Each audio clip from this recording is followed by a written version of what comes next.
Every civilization, in every land, holds stories hidden behind the veil of time, embedded within its myths and symbols, fragments of a cosmic puzzle that have remained concealed within ancient texts for thousands of years, offering a path to understanding the world we live in.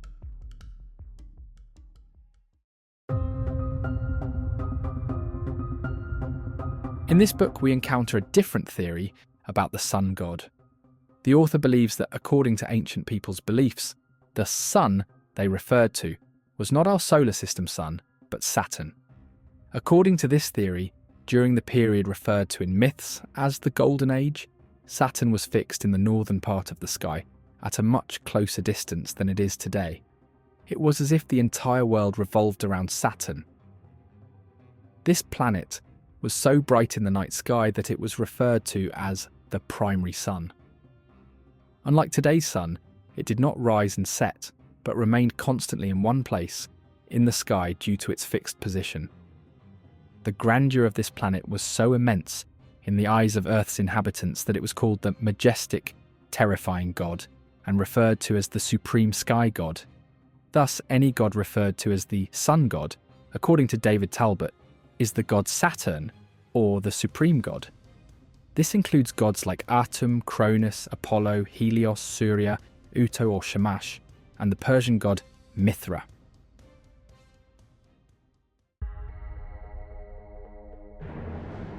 In all myths and esoteric beliefs, there is mention of a divine presence in the sky, a force that oversees everything. And this symbol, which has lasted into the present era, is one of its most important signs. It can be found in many structures, and esoteric and even religious texts, where it is referred to as a symbol of insight and the supreme god. The most information about this symbol can be found in the works of ancient Egyptians. According to David Talbot, understanding this symbol, more than any other, reveals how misguided modern interpretations of the sun god of the ancient era are when they connect it to the present sun. Further explanation reveals that this symbol, a circle within a closed boundary, represents the land where the creator god resides. As previously discussed, it could refer to Eden or a paradisiacal land, the home of the first humans. In ancient Egypt, this symbol was used to represent the eye, formed by the combination of three different symbols, one representing seeing, shaping, and creating, the second representing a rope, binding and forming a circle, and the third representing the space that encloses the supreme god. This entire symbol was read in two ways, Utchat and Ujat.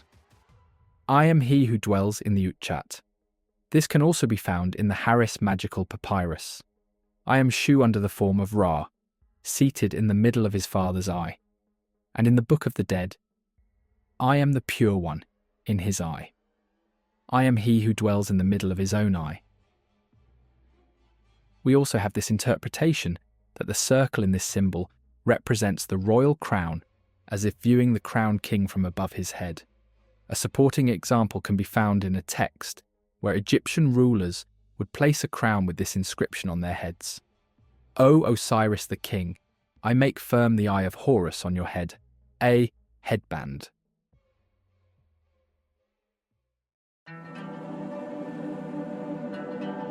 In his discussions about the supreme god related to Saturn, Talbot also explores the symbol of a serpent coiled into a circle, sometimes depicted as devouring its own tail.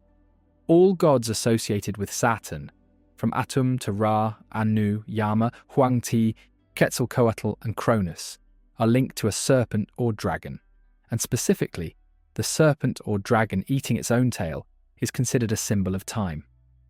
This is aligned with the title Father of Time, which is given to the gods associated with Saturn. This is why in Greek depictions, Cronus is often shown holding a serpent coiled into a ring. The same serpent in the form of a circle is also identified with Kali in Hindu beliefs.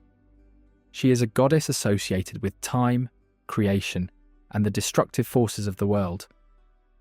The serpent also appears in depictions related to Zurvan, the ancient Persian god who is considered the ruler of time.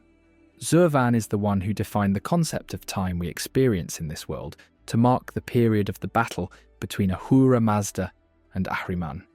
You can learn more about this deity in the video linked in the description of this YouTube video, which explains that Zurvan once ruled over the entire universe, but withdrew upon the birth of his two children, taking residence in the boundless world of light. In Scandinavian mythology, you may have encountered the serpent that ultimately drags the legendary Thor into battle. This serpent lived in the waters that encircled the mythical world. According to Talbot's view, these legendary serpents are the very circle surrounding the ancient symbol for the sun god, the supreme god who, according to ancient Egyptian writings, resided in the fiery circle. The fiery circle refers to Saturn's rings, which, with their unparalleled brightness, were depicted as dragons in the imaginations of ancient peoples. In a different example, Talbot also refers to the teachings of the Gnostics, quoting this phrase from their writings. The outer darkness is a great serpent, the tail of which is in its mouth, and it is outside the whole world. This mythical serpent has made its way into the monotheistic narratives of today.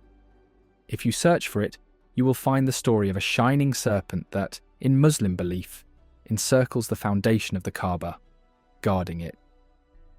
We have previously discussed the myths surrounding Leviathan in Hebrew texts, a massive serpent with no equal, depicted as an embodiment of evil and associated with night, darkness, and cosmic waters. Interestingly, gods like Baal and Yahweh battled this serpent, a symbol that can be linked to the transition of religious beliefs from polytheism to monotheism. This could explain why modern religions portray Saturn or sun gods, whom Talbot connects to Saturn, negatively or in dark terms.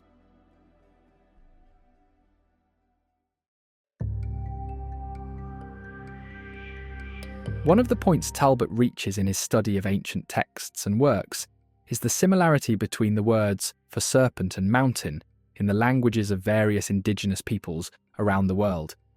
He believes this similarity likely led to errors in the translation of ancient texts, resulting in the creation of the concept of a cosmic pillar or cosmic mountain. In the ancient beliefs of the Borneo people, initially there was only the sky and the sea, inhabited by a giant serpent with a golden crown. The creator god cast the earth from the celestial realm to the head of the serpent, thus creating a land in the middle of the sea that became our world.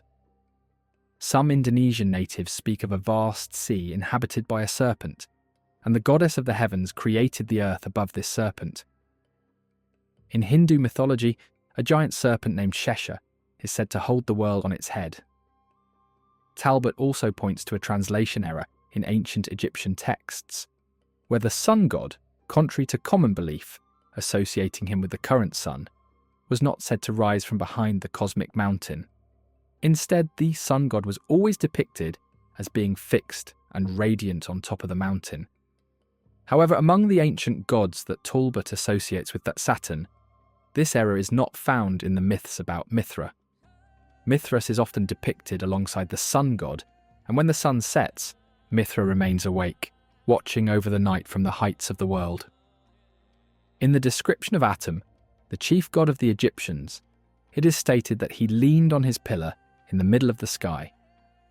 Mount Meru in Hindu texts is also described as a cosmic pillar, fixed in the middle of the cosmic sea, a golden mountain upon which the celestial city of Brahma resides. A similar story is found in Japanese mythology about a mountain called Shumi. In Chinese mythology, there is a mountain called Quenlun, considered the tallest mountain in the world. The Pearl Mountain, situated in the centre of the earth, was believed to be home to the heavenly or paradisiacal land. In Persian mythology, we have Mount Hera, which was created by Ahura Mazda during the formation of the world and is considered the most radiant mountain. In the mythology of the native Mexicans, there is a story about a race of humans who lived in a distant land to the north, atop the highest mountains.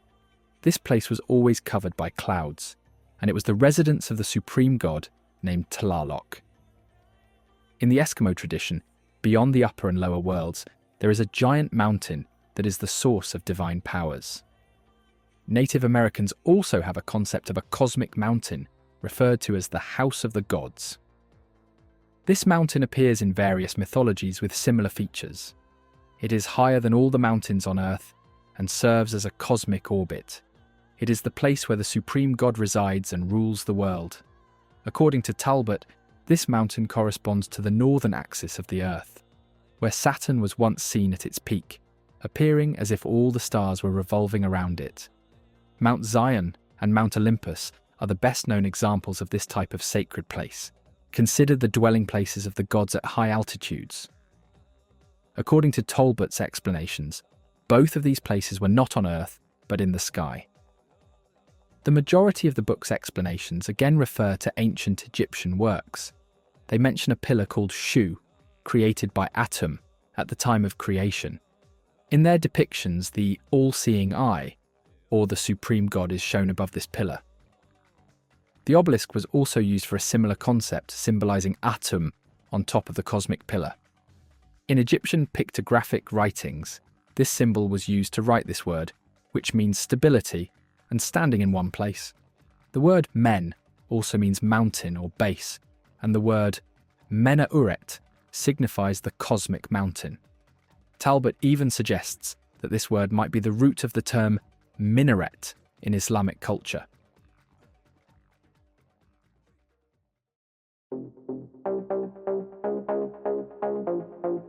The rings of Saturn have been a central focus in much of Talbot's discussions. In his belief, not only the mythical serpent or the all-seeing eye from legends, but also the hands reaching towards the sky, and even the horns depicted in religious iconography, as well as the bird, especially the two-headed or two-winged bird, with spiritual meanings in ancient depictions, all relate to Saturn. In this view, the rings of Saturn would always shine with the sunlight at different hours of the day, but a part of them remained in the planet's shadow and stayed dark. So the inhabitants of Earth witnessed a crescent shape with the main planet in the centre. This bright and dark portion of Saturn's rings became a constant symbol of opposing pairs such as light and dark, yin and yang, or up and down.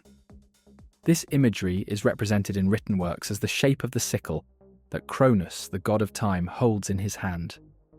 Talbot also reminds us that the crescent shape in this symbol has led to associations with the moon gods in various civilizations, but he explains that in most myths concerning the god of time, or Saturn, there is also a trace of a great goddess who plays a role in the creation of the world. For this reason, Saturn's rings have been likened to the womb of this goddess, where the primordial world is held within. So this imagery of mother and child, which can be found in nearly all ancient civilizations and has made its way into Christian beliefs, originally pertains to the ancient sun god, or Saturn, and the mother goddess. Thus, goddesses who are now typically identified as moon goddesses, such as Selene, Artemis, Diana, or Nana, were originally mother goddesses associated with the creator god residing on Saturn. In the final part of his book, Talbot connects events in ancient mythology that are presented as great disasters to cosmic changes in the sky, which led to the displacement of planets. In an era when Saturn moved farther away from Earth, immense forces were set into motion, and the people on Earth witnessed a gigantic and unimaginable storm. This storm is referenced in the myths and legends of all ancient civilizations, and even made its way into the writings of monotheistic religions. According to Talbot's belief, this shared motif could be a link to the world of ancient people, providing a connection to a very different understanding of the ancient world.